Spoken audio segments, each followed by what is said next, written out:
about public speaking with my anxiety being recorded. You are live. Hello, everyone on the internet.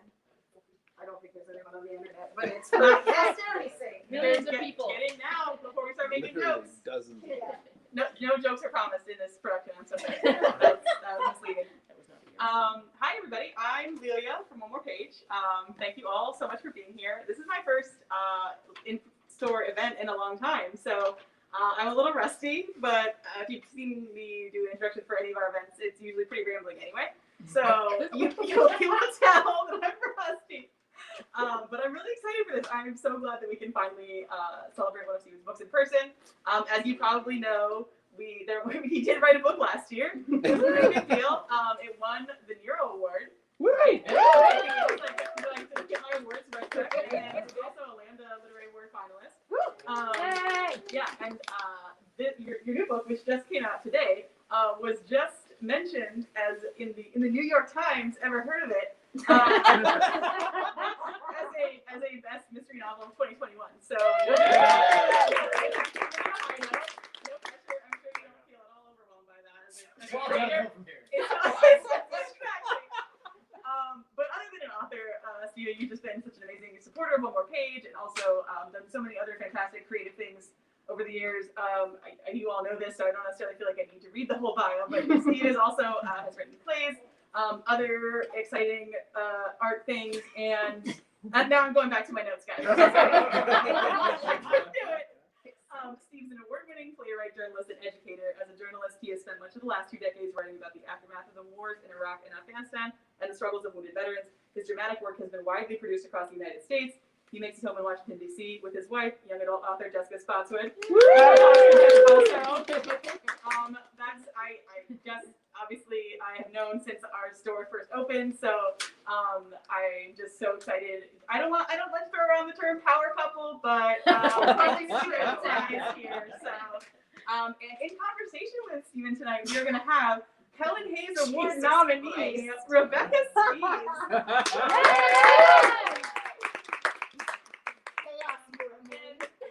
I believe that after their discussion, they will be opening it up to questions. So just so you know, you're going to be on the spot a little bit there. Feel free to think of really exciting and creative questions now. And thank you again all so much for being here. And thank you for writing we're smart. Making sure we're in the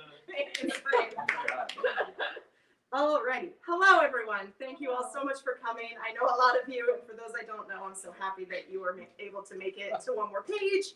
I'm very excited. I loved Fortune Favors the Dead, and I'm not a big mystery reader. So when I was like, I'll read my friend Steve's book, and then I was like, do I read mysteries now? And subsequently, I have. I have read many more mysteries, and I'm very excited for tonight. I have recommendations. Yes. So first of all, can you give us a quick sort of elevator pitch for the Pentecost and Parker series that we are here to celebrate? Fuck. We allowed to swear on the internet? We are now. I haven't had to give out like a pitch for the series in like a year and a half. Well, now there's 2 books. Yeah. The very briefest elevator pitch I can give is it's. Hang on. So it's based on the paradigm, the sort of the structure of the Nero Wolfe novels, where you have the very inner head intellectual Sherlock Holmesian detective who is the smartest woman in the city and is hired by people far and wide to solve crimes. And her erstwhile light woman, Will Parker, who is sort of the like quintessential hard-boiled detective, wisecracking, pistol packing. I didn't mean to rhyme. I'm so sorry. Delete that. And it's written from Will's point of view, and it's sort of it follows the very traditional mystery structure, but at the same time is sort of about Will discovering herself as a detective and as a queer woman living in 1946 New York, and sort of dealing with the trauma of her childhood and her like continuing life where she's constantly having her life threatened and getting knocked out. So As one does in a Yeah. mystery novel. I mean, I feel. that is a terrible elevator pitch, but thank you for asking, because now I'm going to be like, okay, I gotta come up with a better one. It's funny, I have one written down on a sticky on my computer. That I Amazing. saved from last year, but I'm not. We'll cut it in. This is the once problem you of get it. doing things In live. person. You, Yeah. One, you have to wear pants. Two, you can't refer to your post-its. Exactly. I always refer to this series and sort of as I'm hand selling it in the store. I describe it as the classic golden age mystery, like what you were talking about, but with a little bit of a facelift is how I sort of pitch it. Where they're, and I think that most comes across in the characters of Lillian and Will, who I very sarcastically refer to as Will and Lil in my brain once to you, and now I can't stop. So I'm sorry for that. But first of all, I would die for either of these characters. Second of all, I hate saying that characters feel real to me, but these women feel very lived in, and they're both as very smart, very talented, but they are flawed in these really wonderful ways. And I am curious to hear you talk about how those characters came to you. Were they sort of whole body and soul, or was it sort of piecemeal, and like how you went about constructing them? Oh boy. So Will sort of arrived whole. Because back in the summer of 2018, I was rearranging my cabinet of mystery, which is really just a battered china cabinet in our basement where I have all my paperback stuffed in. And I was trying to put stuff in order, and I pulled out a random Nero Wolf novel, and I was like, I remember liking this particular one, and I read it. And I was like, and I picked up another one, and I read it, and I was like, you know what? I've only read about 15 of his 60 some books. I'm gonna start from the earliest one. I'm gonna work my way through. And somewhere in the middle there, I started thinking about like, what would I do if I was given a license to those characters? Like, how would I write them from the point of view of the 21st century? And I decided pretty quickly that I wouldn't, because I think they feel they're very much characters of their time. But I started thinking, well, what would be my take on it? My immediate thought, well, first off, the narrator / right-hand person would be a woman, and she would be young and she would be queer, because that's my go-to protagonist. And she would have a hard scrabble background filled with family trauma. Also my go-to protagonist. And then I was like, okay, so how young? Oh, run away from home. What do you do when you want to run away from home in the late 1930s? You join the circus. And that's how she became like a former, circus Jill of all trades. And then I started writing that first chapter, which is Fortune Favors the Dead, where Will and Lillian meet. It's sort of like a sort of encapsulated story in itself in that first chapter. And like that first chapter came like in a couple days. Oh wow! That was I don't know what I had planned past that chapter. I was just like, I wonder what happened if I introduced these two people together. And that's how Will came about. Lillian was a little slower, but not that much slower. Like I wanted to take like the home museum prototype, but less as it's portrayed today as like the emotionless dick. Yeah. But then I started thinking like, what would a woman like that be like if she was working in the 1940s? How would she portray herself? And then I was like 3 or 4 chapters in, and there was that interview with Selma Blair where she came out about her MS diagnosis. And there was that photo spread of her. I think it was the Golden Globes, it might have been the Oscars, I'm not sure. In that long gown with the freaking gorgeous photo. And I was just thinking, if they ever made this into a TV show and Selma Blair was cast to play Lillian Pentecost, I would totally rewrite it and so that Lillian had multiple sclerosis. and my second thought was, why wait? Like, what would happen if I? Why wait for Selma? Yeah, what would happen if she did? What would happen if Lady Pentecost was a woman like living with multiple sclerosis in the 1940s? Like, what would that do? What kind of ticking clock does that put on her career? And also, what kind of clock does that put on Lil to get better real quick? Yeah. So they both came pretty quick, but because I wrote that first draft in like 2 months, but Will emerged like whole cloth and Lillian was sort of And a little bit Enigma. more piecemeal. Yeah. That's very interesting because I feel like that also kind of corresponds to their characters, where Will is like, yes, hello, I can throw knives and I'm going in to investigate, and Lillian, you're seeing through Will's eyes, is a little bit more. Yeah. Also, I have not revealed much about her background. Like Lillian's background. Yeah, So, I've noticed, purposely. Steve. I was like, okay, Purposely. cool. No, you want that? You got to pay in installments.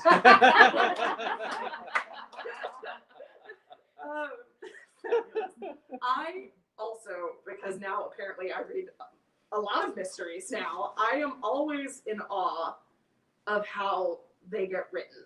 Because sometimes those puzzles and the clues that get dropped and, you know, all of the twists and turns just amaze me. And so I'm very curious, do you have to like start with the who, the how, the why of the crime or murder or whatever and sort of work backwards? Or is it like, do you ever find yourself having to change things because you've written yourself into a corner along the way? Like, I'm fascinated by this process.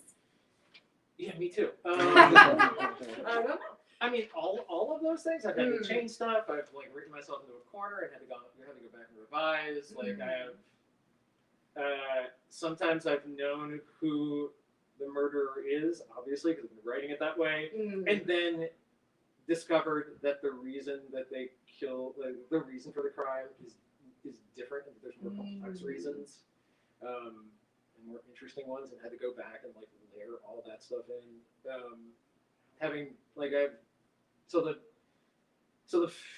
A draft of book 3 is to my editor right now. Like they have it. I'm like currently working on book 4. Excellent. So like I've done this like 3.25 times. And I think like the way, like the structure that I've sort of like adopting is that I dig a hole and I throw myself and Will and Lillian in, and then we gotta find our way out of it again. Like I just make a really a plausibly difficult scenario, and then I'm like, okay, well, how are you gonna figure this out? Because I know who did it, but I have no idea how you're gonna figure it out. And I'm just like, okay, what would they do? Like, what would be like the next logical step? You know, that doesn't immediately get them to the answer because I don't want it to be a 30-page book. He confessed. Yeah, there you go. His entrance. Perfect. That'd be great. Chapter 1, and the killer confesses. Like, what would he do after that? And then it's 300 pages of them talking about their feelings. Yay!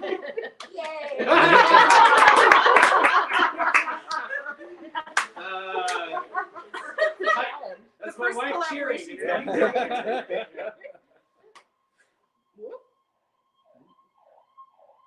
Speaking of which, It's the feelings police. it's the feelings police. So obviously, I knew you as a playwright before I knew you as a novelist, and I think I know many theater people here as well. And I'm curious as to whether that experience writing plays and writing nonfiction helped you in writing a novel or a mystery novel. Did it hinder you in certain places? Like, was the plan always to write novels in addition to this other writing, or did it sort of take you by surprise? Let's see. It helped and it hindered. This wasn't my Fortune Papers. That it wasn't my first novel that I'd written. I'd written one YA novel at my wife's suggestion several years ago. It was good. I queried with it. It wasn't that good though. And then I wrote a contemporary thriller. I also queried with and got some nice things, but also didn't find an agent with. So I had some practice with it. But this, like, Fortune Favors the Dead was a surprise. Like, I did not plan, like, I didn't wake up that year and be like, oh, I'm going to write a novel this year. A historical mystery. Let's go. No, it was a surprise. And I think just, like, the one thing that playwriting helped me with is character. Because, like, these are kind of sort of, like, stand on the strength of the characters. Not less so the plot, more the character. So that helped me, and like the voice and the dialogue, like, is why I could write the first draft in 2 months. But having spent a decade writing plays, having to think constantly about what people are wearing, and where their goddamn hands are, and what they're How many doing hands they have. in the scene. Because otherwise, it will just be one dialogue line after another, and I gotta be like, I gotta break this stuff up. Oh, I'm a director. Yeah, it's like normally it's the other person's job to be like, yes, put your hand there. Exactly. Then you hold the knife or whatever. So, yes. And with the sort of differences, I guess, between a contemporary thriller and what these books are, which are historical mysteries, 1940s New York City. Obviously, the second one takes place in a traveling circus, which means that I need you to tell me everything about the research that you did, and please spare no detail about the circus research that you did, because I am very excited about it. You're very excited.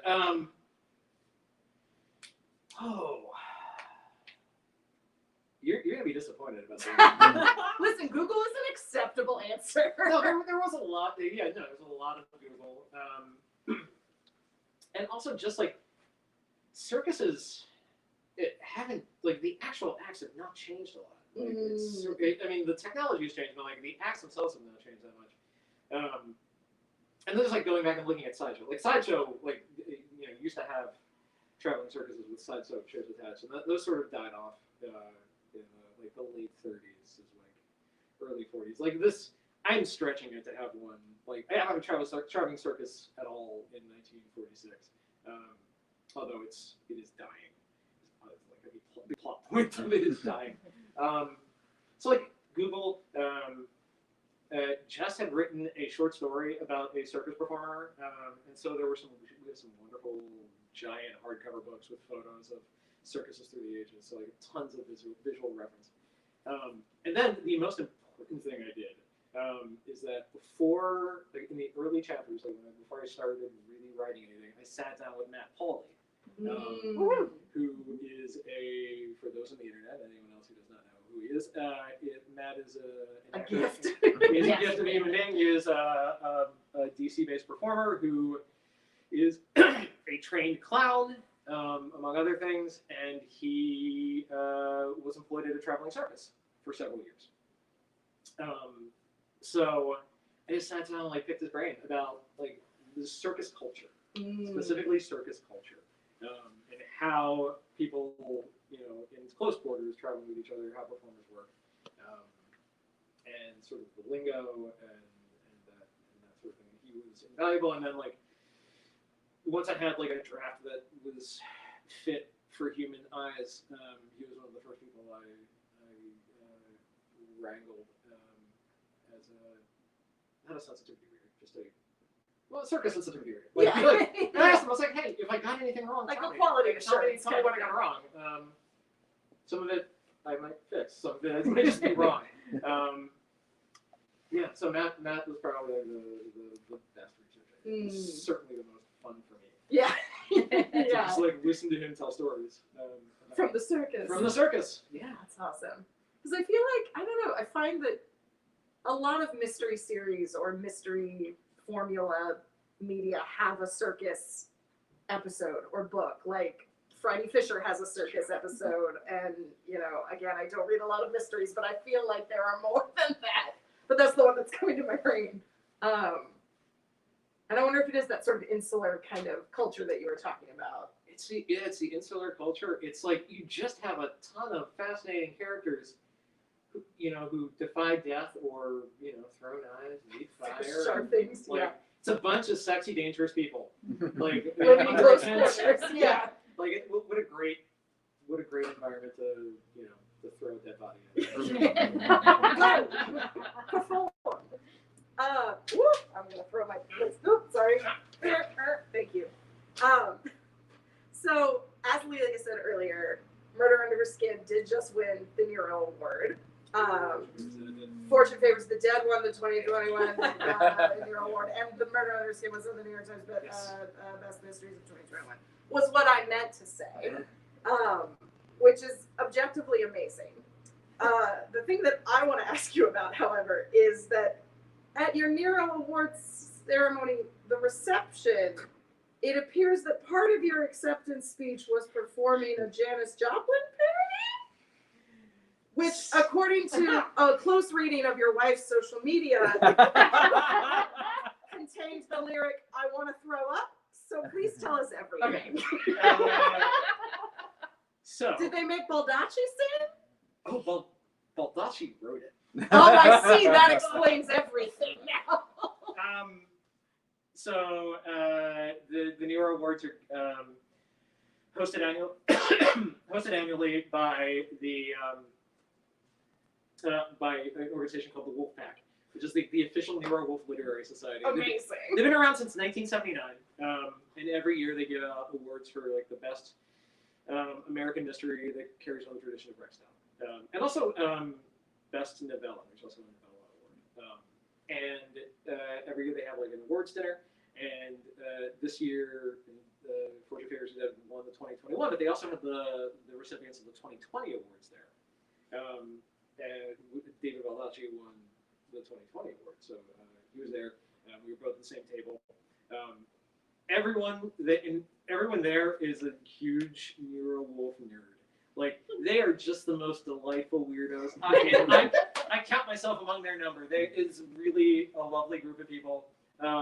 And there's trivia. There's like Rexed Out Nero Wolf trivia. And then they were like, I think it was pretty much voluntary. They're like, okay, to each table, we basically dare you to write a short parody song, make it Nero Wolf themed, and and everyone stand up and sing it. It's like it's like a party game.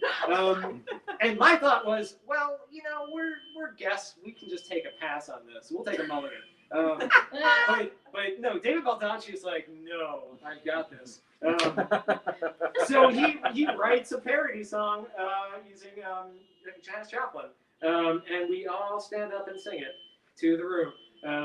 And that I think that was the weirdest part of my weekend. I'm not sure. It's New York, so yes, who knows? But yeah, that happened. Well, what a great two truths and a lie story. Yes. Oh We yeah. had to hold on to that one. Yeah, it's Yeah. like, listen, I have climbed Mount Everest. I have sang a Janis Joplin parody with David Baldacci. Yeah. And I have a cat or whatever. It's amazing. This is my nightmare also. I'm so sorry for the car alarm going off in the garage. But this is my last question before we open it up to audience Q&A. And you sort of teased it a little bit earlier, but is there anything from Will and Lil that we can look forward to potentially in books 3 and potentially 4 that you were able to tell us? Oh my God. It's the silence. It's when people are laughing. Just keep laughing. Just that. To look forward to. I mean, you'll continue to get little pieces of Lillian's backstory, like her history, especially in 4. I don't know about 3, it depends what gets revised. There we go. The sweet release of death. You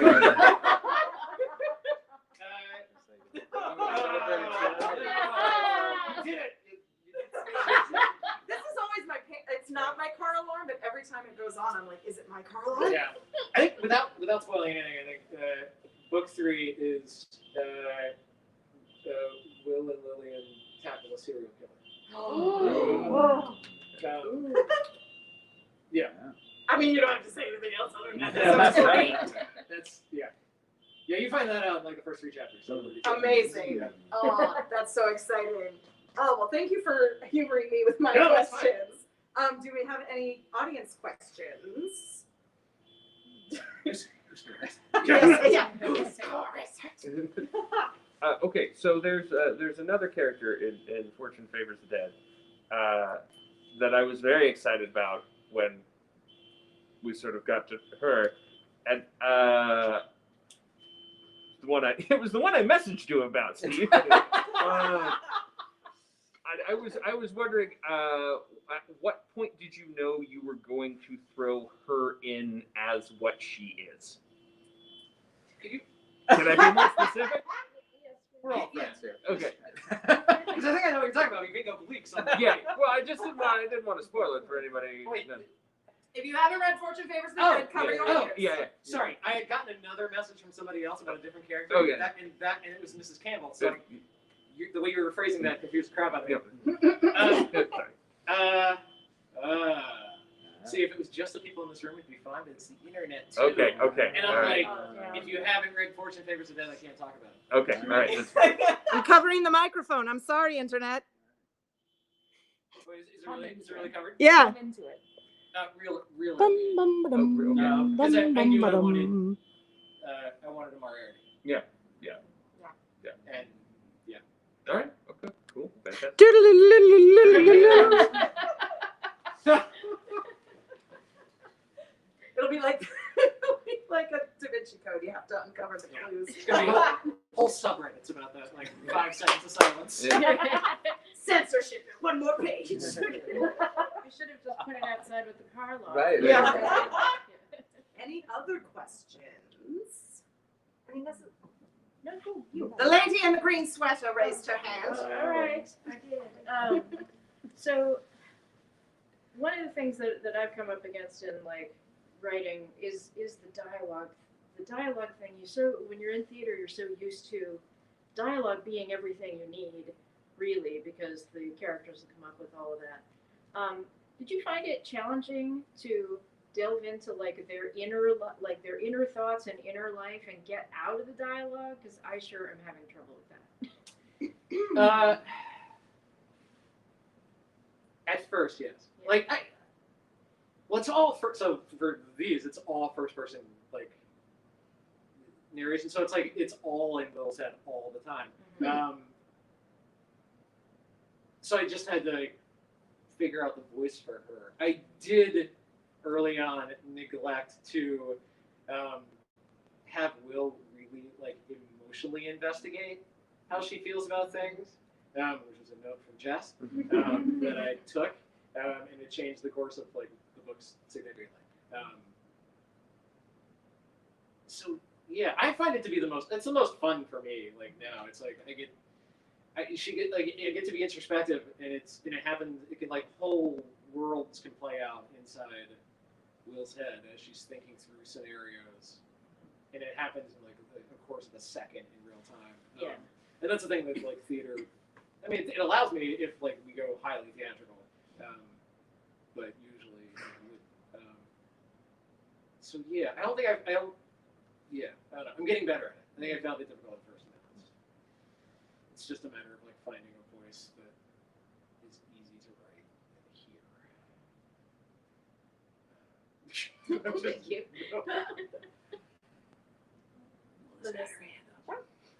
There is a painting of significance that is discussed in the books, and I'm curious: is there a plan to reveal any story behind that painting? What boy is there? Yeah, Yeah, no, there's a plan. cool. What book will that? You gotta pay in installments, baby. Book 25. No,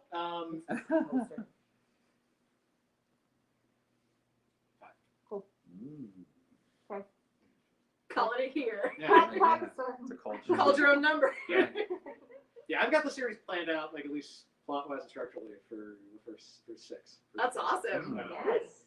And it will go. And hopefully, it will go beyond. But like, I know what happens plot-wise for. That's great.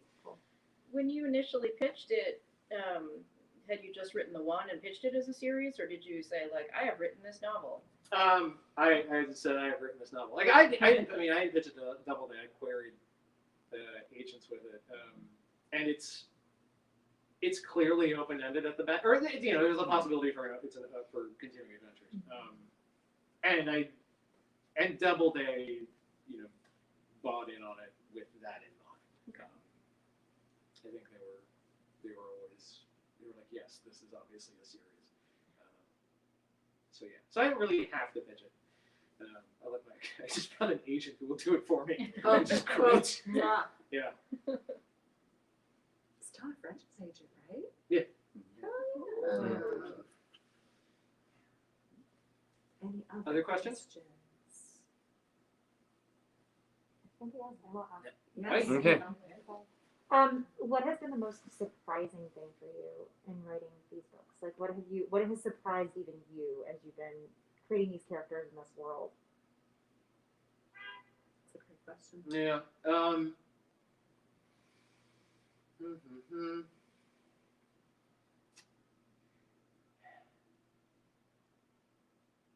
I think,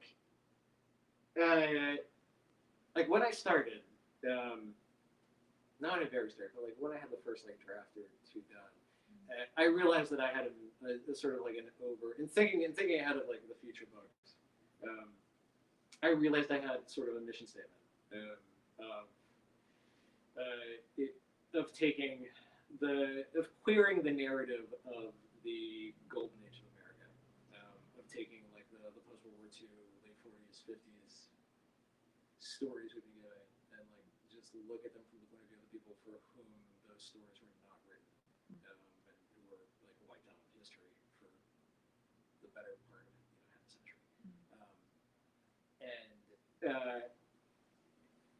I was like, oh, I know how to do this. I know like where the pressure points are, but the more I do it, the more like invested I personally get in it. To like just really poke hard at some things going forward, and then just taking things that are happening today and finding the parallels that are happening in the books, of like violence towards women and police in violence and sometimes ineptitude, and like how they things like that. Light comedy. Like A brisk romp. Yeah, and looking at like at book 3 and like the way we fetishize crime at the expense of victims, even a little bit in Murder Under Her Skin. There's like there's some stuff that happens at the end where Will realizes that like that certain people if will get forgotten. That's what I think. But yeah, just the how much have gotten invested in like wanting to not only like portray these characters as fleshed out and truthfully as possible, but also like use these stories to just poke at the soft spots of culture in a way, hopefully, that like informs us about today. Yeah, you keep going. So, with two novelists in the same house, reading each other's work, I'm assuming, have you ever had like any like major bones of contention over a thing that one of you thought the other one should do to it, and there was a sticking point where like, no, that's not how I'm going to do the book, or any lighthearted arguments over tea? No, I don't think so. A little while. Like, yeah, it took us like years to figure out how to talk to each other about our writing. Like, and then now that we've been doing it for long enough that I think we don't step on each other's toes too much. I probably step on your toes more than you step on mine. Because you're Just was like, there was that one time I did almost kill you. well, like your notes have been like about feelings and the internal worlds of people. My notes, and to be fair, the notes you ask for are almost always plot. They're almost always like the mechanics of how you get people to do things and like how things happen. Why do we And- need a plot? Have feelings. No plot, only vibe. Vibes only. No plot, vibes only. And I will get prescriptive sometimes. I'll be like, no, this can happen. Yeah. That's gonna be the next one more page sticker. Is no plot, No plot. vibes only. Yes. Also the next anthology. No plot, only vibes. That's great. Any other questions? Do you have like a specific playlist you put on to really like get into a Parker Pentecost like mode? No. No songs that are like these guys. I don't have a writing playlist. So if I Dang. asked you what Taylor Swift songs would correspond to which character, you would say. I would. I only ask that because they have done that to other authors, and I think it's hilarious. I gotta think about that. That's fine. List. I have to like pull out those records. It's always the 10-minute version. Yeah, the 10-minute version of anything. Wait, she wrote a murder ballad in Evermore, right? Yeah. Yeah. That girl did it, but she was with me. I don't remember what it's called. Nobody, no crime. There it is. Lady of Crime, yeah. That's There a it good is. one. Yeah. Vibes only. Vibes only, Yeah. yeah. But no, I don't have a playlist. I listen like it's like whatever out like I started like listening to vinyl over the pandemic. So it's like whatever is the most recently bought albums or just like whatever I feel like putting on. And then also like Spotify's Discover playlist, like the weekly playlist, which is where I find most of the new music. I just listen to that. So I do not have like the set. I don't even have set bands that I listen to. It's just Eclectic. eclectic. Yeah. It's certainly not listening to like 1940s. Oh, big band and jazz. Amazing. All right. Any other questions? All right. Well, thank you so much, Steve, for being with us tonight. Thank you for putting up with my Thanks for having me. Thanks for coming, guys. knocking the rust off. If anyone happens to have purchased a book, I think Steve will probably sign it for you. Yeah, totally. I'm going to say I goodbye to do the wanna- internet. Thank Oh, you that's a so good much idea. for Good call. Internet- joining us.